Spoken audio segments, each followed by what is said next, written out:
Alam niyo po yung discipline. Discipline is when you feel you don't like it. Yun yung discipline. And then discipline is when you're tired. Turn off mo yung alarm clock mo. Yan po.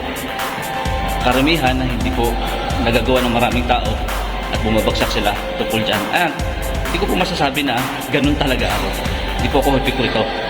So what I'm trying to say, pipilitin mo kahit ayaw mo. Kahit tinaanto ka pa, babangon ka.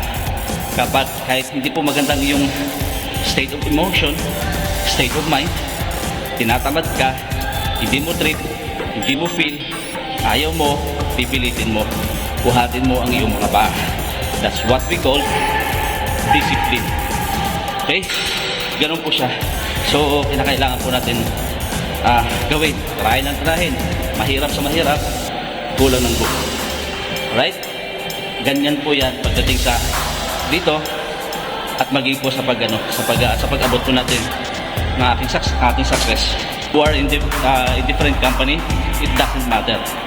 Importante, buhatin mo yung mga paa, disiplinahin mo yung sarili para maabot mo yung pangarap mo. Alright?